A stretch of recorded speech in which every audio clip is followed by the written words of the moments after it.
ಹರೋಹೋಂ ಗುರುಭ್ಯೋ ನಮಃ. ಗುರುದೇವೋ ಮಹಾದೇವೋ ಗುರುದೇವೋ ಸದಾಶಿವ. ಗುರು ಸಾಕ್ಷಾತ್ ಪರಬ್ರಹ್ಮ ತಸ್ಮೈ ಶ್ರೀ ಗುರುವೇ ನಮಃ. ಓಂ ತ್ರೈಲೋಕ್ಯ ಸಂಪದಲೇಖ ಸಮ್ಮಲೇಖನ ಬಿತ್ತೆಯೇ ಸಚ್ಚಿದಾನಂದ ರೂಪಾಯ ಶಿವಾಯ ಬ್ರಹ್ಮಣೇ ನಮಃ. ಮೊದಲಿಗೆ ನನ್ನ ಕುಲದೇವರಾದಂಥ ಬಸವಣ್ಣ ಕರಿಯಮ್ಮ ತಿಪ್ಪೇರುದ್ರ ಸ್ವಾಮಿಯಲ್ಲಿ ಪ್ರಾರ್ಥನೆ ಮಾಡ್ಕೊಳ್ತಾ, ಏನು ಕ್ಷೇತ್ರನಾಥೆ ದೈವ ಸ್ವರೂಪಿಣಿ ಲಕ್ಷ್ಮೀ ಪ್ರತ್ಯಂಗಿರ ದೇವಿಯಲ್ಲಿ ಪಾದದಡಿಯಲ್ಲಿ ನಮಸ್ಕರಿಸುತ್ತಾ, ನನ್ನ ಪೂಜ್ಯ ಗುರುಗಳಾದಂಥ ಡಾಕ್ಟರ್ ಗೋಪಾಲಕ್ಷ ಶರ್ಮ ಗುರುಜಿಯವರ ಪಾದದಡಿಯಲ್ಲಿ ನಮಸ್ಕರಿಸುತ್ತಾ, ಏನು ಇಂದಿನ ದಿನಗಳಲ್ಲಿ ಸಾಧಾರಣ 5ರಿಂದ ಫೆಬ್ರವರಿ 5, 2, 2025ರಿಂದ 9/2, 2025 ಏನು 9ನೇ ತಾರೀಕುವರೆಗೂ ವಿಶೇಷ ಕಾರ್ಯಕ್ರಮಗಳು ನಡೀತು. ಅದಕ್ಕೆ ಮೊದಲಿಗಾಗಿ ನಾನು ಎಲ್ಲ ಭಕ್ತವೃಂದದವರಿಗೆ ವಿಶೇಷವಾಗಿ ಅಭಿನಂದನೆಗಳನ್ನು ಸಲ್ಲಿಸ್ತಾ, ಮಾಧ್ಯಮ ಮಿತ್ರದವರಿಗೆ ನಾನು ಮೊದಲಿಗೆ ಅಭಿನಂದನೆಗಳನ್ನು ಸಲ್ಲಿಸ್ತಾ, ಹಾಗೆ ಏನು ವಿಶೇಷವಾಗಿ 5 ದಿವಸಗಳ ಕಾಲ ಏನು ಕಾರ್ಯಕ್ರಮ ನಡೀತು, 3 ದಿನಗಳ ಕಾಲ ಅದ್ಭುತವಾದಂಥ ನಮ್ಮ ಗುರುಜಿಯವರ ನೇತೃತ್ವದಲ್ಲಿ ವಿಶೇಷವಾಗಿ ಎಲ್ಲ ಹೋಮಾದಿಗಳು, ಗಣಪತಿ ಹೋಮ, ನವಗ್ರಹ ಹೋಮ, ಪ್ರತಿಷ್ಠಾಪನೆಗೆ ಬರುವಂಥ ಎಲ್ಲ ಕಾರ್ಯಕ್ರಮಗಳ ಹೋಮಾದಿಗಳನ್ನು ನಮ್ಮ ವಿಶ್ವನಾಥ್ ಭಟ್ರು, ಮನೋಜ್ ಭಟ್ರು ಅವರ ಸಂಗಡಿಗರೆಲ್ಲರೂ ಕೂಡ ವಿಶೇಷವಾಗಿ ಎಲ್ಲೂ ಕೂಡ ನಾನು ನೋಡಿರಲಿಲ್ಲ. ನಾನು ಕೂಡ ಪುರೋಹಿತ ವರ್ಗದವನೇ. ಅಂಥ ಒಂದು ವಿಶೇಷವಾಗಿ ರೀತಿಯಲ್ಲಿ ಆ ತಾಯಿಗೆ ಅನುಷ್ಠಾನ ಜಪಾನುಷ್ಠಾನಗಳನ್ನು ಮಾಡಿ ಪ್ರತಿಷ್ಠಾಪನೆಯನ್ನು ಮಾಡಿದರು. ಹಾಗಾಗಿ ಅವರಿಗೆ ಕೂಡ ನಾನು ಅಭಿನಂದನೆಗಳನ್ನು ಸಲ್ಲಿಸ್ತಾ, ಅದೇ ರೀತಿ 8ನೇ ತಾರೀಕು ಮಹಾಪ್ರತ್ಯಂಗಿರ ದೇವಿ ಹೋಮ ಆಯಿತು. ಆ ಮಹಾಪ್ರತ್ಯಂಗಿರ ಹೋಮಕ್ಕೆ ಕೂಡ ಸಾಧಾರಣ ಸಾವಿರಾರು ಜನ ಬಂದು ಅವತ್ತು ಪೂರ್ಣಾವತಿ ಕೂಡ ಹಾಕಿದ್ದು ನೀವೆಲ್ಲ ನೋಡಿರ್ತೀರ. ಹಾಗೆ ಏನು 9ನೇ ತಾರೀಕು ಬೆಳಿಗ್ಗೆ 11:30ಕ್ಕೆ ನಾವು ನಂಬಲಾಗದಂಥ ಒಂದು ವಿಸ್ಮಯ ರೀತಿ ಘಟನೆ ಈ ಕ್ಷೇತ್ರದಲ್ಲಿ ನಡೀತು. ಯಾವ ರೀತಿ ಅಂದರೆ, ನಾವು ಎಲ್ಲರೂ ಕೂಡ ಮಹಾರಾಜರು ಬರ್ತಾರೆ ಅಂತ ಅಂದ್ಕೊಂಡಿರಲಿಲ್ಲ. ಯಾಕೆಂದರೆ ನಮ್ಮ ಒಂದು ಕುಗ್ರಾಮ ಇದು, ಎಲಿಯೂರು, ಚಿಕ್ಕ ಊರು. ಅಂಥ ಮಹಾರಾಜರು ಈ ಕ್ಷೇತ್ರಕ್ಕೆ ಬರ್ತಾರೋ ಇಲ್ವೋ ಅಂತ ಎಲ್ಲರೂ ಕೂಡ ಬರಲ್ಲ ಸ್ವಾಮಿಗಳೇ ಏನೋ ಎತ್ತಲ ಅಂತೇಳಿ ಎಲ್ಲರೂ ಕೂಡ ಭಯ ಹುಟ್ಟಿಸ್ತಾಯಿದ್ರು. ಆದರೆ ನನಗೆ ದೈವ ಸಂಕಲ್ಪ ಹೇಳ್ತಾಯಿತ್ತು, ಅವ್ರು ಬಂದೇ ಬರ್ತಾರೆ ಅಂತ ನನಗೆ ಎಲ್ಲೋ ಒಂದು ಕಡೆಗೆ ದೈವ ಹೇಳ್ತಾಯಿತ್ತು. ಹಾಗಾಗಿ ಆ ಪ್ರತ್ಯಂಗಿರ ದೇವಿ ಮತ್ತು ಚಾಮುಂಡೇಶ್ವರ ಆಶೀರ್ವಾದದಿಂದ ಅವರಿಗೆ ಯಾವುದೋ ರೀತಿಯಲ್ಲಿ ದೇವ್ರ ಮನಸ್ಸು ಕೊಟ್ಟು ಏನೋ ಮುಂಬಯಿ ಮತ್ತು ಡೆಲ್ಲಿಯಲ್ಲಿ ಕಾರ್ಯಕ್ರಮ ಇತ್ತಂತೆ ಅವರಿಗೆ. ಅಂಥ ಒಂದು ಕಾರ್ಯಕ್ರಮನ ತ್ಯಜಿಸಿ ನಾನು ಪ್ರತ್ಯಂಗಿರ ದೇವಿ ಪ್ರತಿಷ್ಠಾಪನೆಗೆ ಹೋಗಲೇಬೇಕು ಅಂತೇಳಿ ಅವರು ಒಂದು ಹಿಂದಿನ ದಿವಸಗಳಲ್ಲೇ ಮೈಸೂರಿಗೆ ಬಂದು ಬೆಳಿಗ್ಗೆನೇ ಪ್ರಾತಃ ಕಾಲದಲ್ಲೇ ಬೆಳಿಗ್ಗೆ ಮೈಸೂರಿಂದ ಏನು ಶಿರಾಕ್ಕೆ ಹೋಗ್ಬೇಕಾಯಿತು. ಆದರೆ ನಮ್ಮ ಕ್ಷೇತ್ರಕ್ಕೆ ಮೊದಲಿಗೆ ಬಂದು ಒಂದು ವಿಶೇಷವಾದಂಥ ಒಂದು ಏನು ಸಾವಿರಾರು ಸಂಖ್ಯೆಯಲ್ಲಿ 5,000-6,000 ಜನ ಸಂಖ್ಯೆಯಲ್ಲಿದ್ದಂಥ ಜನರ ಸಮೂಹದಲ್ಲಿ ಅವರ ವಿಶೇಷವಾದಂಥ ಮೆರವಣಿಗೆ ವಾದ್ಯಗಳ ಮುಖಾಂತರ, ಚೆಂಡೆ, ಅರೆ ವಾದ್ಯ, ಎಲ್ಲ ರೀತಿ ಮಂಗಳವಾದ್ಯದ ಮುಖಾಂತರ ಬಂದು ಅವರಿಗೆ ಬೆಳ್ಳಿ ರಥದಲ್ಲಿ ಅವರಿಗೆ ಗೌರವಯುತವಾಗಿ, ಯಾವ ರೀತಿ ಅಂದರೆ ಮಹಾರಾಜರಿಗೆ ಏನು ಗೌರವ ಕೊಡಬೇಕು ನಾವು ಅದೇ ರೀತಿ ಗೌರವ ಪೂರ್ವಕವಾಗಿ ಅವ್ರನ್ನ ಕರ್ಕೊಂಬಂದು ನಮ್ಮ ಕ್ಷೇತ್ರದಲ್ಲಿ ಒಂದು ಪೂಜೆ ಸಲ್ಲಿಸಿ ಅದೇ ರೀತಿ ದೇವಸ್ಥಾನ ಉದ್ಘಾಟನೆ. ಏಕೆಂದರೆ ಇದು ಇತಿಹಾಸ ಸೃಷ್ಟಿಯಾಗುತ್ತೆ ನೋಡಿ. ಇಂಥ ಒಂದು ಮಹಾರಾಜರು, ಮೈಸೂರು ಮಹಾರಾಜರು ಬಂದು ನಮ್ಮ ಕ್ಷೇತ್ರವನ್ನು ಉದ್ಘಾಟನೆ ಮಾಡಿದರೆ ಅಂದರೆ ಅವರಿಗೆ ನನ್ನ ಸಿರಾಜ್ ವಹಿಸಿ ಅವರಿಗೆ ನನ್ನ ಅನಂತ ನಮಸ್ಕಾರಗಳನ್ನು ಸಲ್ಲಿಸ್ತೀನಿ. ಅಂಥ ಒಂದು ಮಹಾನ್ ಪುರುಷ, ಆ ದೈವ ಸ್ವರೂಪಿಗಳು ಬಂದು ಈ ಕ್ಷೇತ್ರಕ್ಕೆ ಉದ್ಘಾಟನೆ ಮಾಡಿರುವಂಥದ್ದು ನಮ್ಮ ಊರಿಗೆ ಮತ್ತು ಅಕ್ಕಪಕ್ಕದ ಊರಿಗೆ, ನಮ್ಮ ಬಂಧು ಬಳಗದವ್ರಿಗೆ ಎಲ್ಲರೂ ಕೂಡ, ನನ್ನ ಕುಟುಂಬಕ್ಕೂ ಕೂಡ ಅತಿ ಸಂತೋಷ. ಆ ಸಂತೋಷ ಕೇಳಲಿಕ್ಕೆ ಪಾರೇ ಇಲ್ಲ.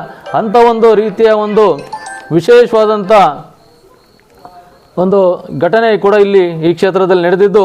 ಹಾಗಾಗಿ ಅವತ್ತು ಬಂದಿದ್ದಂಥ ಎಲ್ಲ ಭಕ್ತಾದಿಗಳು ಕೂಡ ನಾನು ನಮಸ್ಕಾರ ತಿಳಿಸ್ತಾ ಇದ್ದೀನಿ.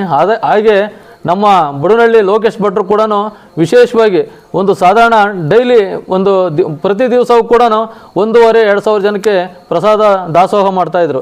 ಅದೇ ರೀತಿ ತದನಂತರ 9ನೇ ತಾರೀಕು ಏನು 4,000-5,000 ಜನಕ್ಕೆ ಪ್ರಸಾದದ ವ್ಯವಸ್ಥೆ ಕೂಡ ದಾಸೋಹ ನಡೀತಾ ಇತ್ತು. ಅವತ್ತೇನು ದಾಸೋಹ ನಾವು ಆರಂಭಗೊಳಿಸಿದ್ದೀವಿ, ಮತ್ತೆ ನಾವು ಆ ದಾಸೋಹ ನಿಲ್ಲಿಸಿಲ್ಲ.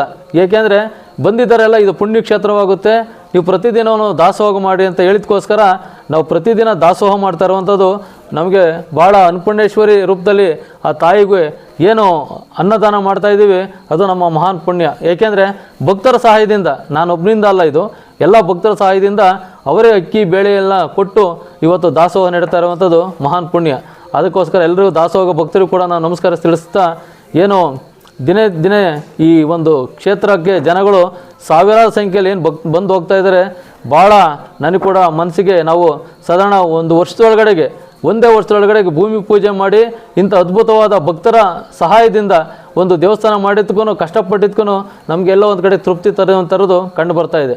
ಹಾಗಾಗಿ ಮತ್ತೊಮ್ಮೆ ಎಲ್ಲ ಭಕ್ತರುಗಳಿಗೂ ನಮಸ್ಕರಿಸುತ್ತಾ, ಏನು ನಾಳೆಯ ದಿವಸ ಏನು 12ನೇ ತಾರೀಕು 2/1925 ಏನು ಒಂದು ವಿಶೇಷವಾದಂಥ 2025 ಕಟ್ ಮಾಡ್ತಿರೋದು 2025 ಒಂದು ನಾಳೆ ಏನು ಬುಧವಾರ ಪೌರ್ಣಮಿ ಇದೆ, ವಿಶೇಷವಾದಂಥ ಪೌರ್ಣಮಿ ಇದೆ, ಅದು ಮಾಘ ಮಾಸದ ಪೌರ್ಣಮಿ. ಹಾಗಾಗಿ ಇಂಥ ಪೌರ್ಣಮಿ ದಿವಸ ಏನು ಈ ಕ್ಷೇತ್ರಕ್ಕೆ ಬಂದು ಎಲ್ಲರೂ ಕೂಡ ಪೂಜೆ ಪುನಸ್ಕಾರಗಳನ್ನು ಸಲ್ಲಿಸಿ ಏನು ನಾಳೆ ಸಂಜೆ 7 ಗಂಟೆಗೆ 6 ರಿಂದ 7 ಗಂಟೆಗೆ ಹೋಮಾವಧಿಗಳು ಏನು ಪ್ರಾರಂಭಗೊಳ್ತಾ ಇದ್ದಾವೆ.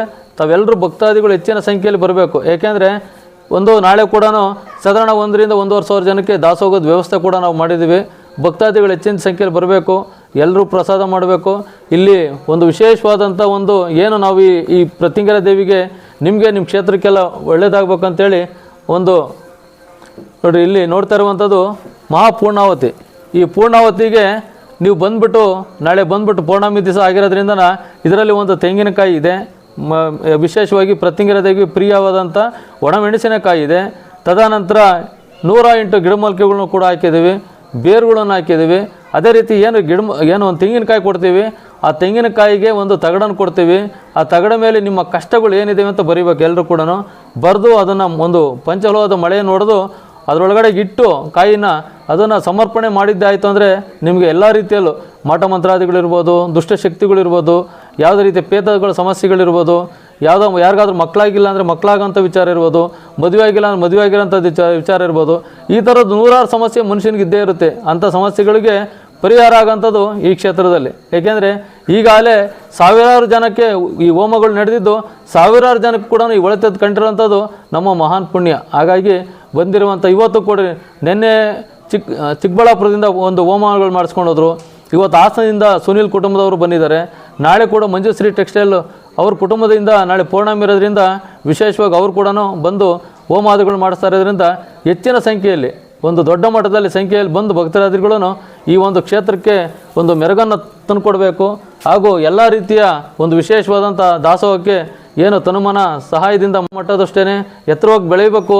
ಎಲ್ಲ ಭಕ್ತಾದಿಗಳು ಸದಾಕಾಲ ಬೆಳಿಗ್ಗೆ 8 ಗಂಟೆಯಿಂದ ರಾತ್ರಿ 12 ಗಂಟೆ ಆದರೂ ಕೂಡ ಪ್ರಸಾದ ಹಾಕಬೇಕು ಅನ್ನೋ ನನ್ನ ಅಭಿಮಾನ ಇದೆ. ಹಾಗಾಗಿ ಎಲ್ಲರೂ ಕೂಡ ಹೆಚ್ಚಿನ ಸಂಖ್ಯೆಯಲ್ಲಿ ಭಕ್ತಾದಿಗಳು ಬರಬೇಕು.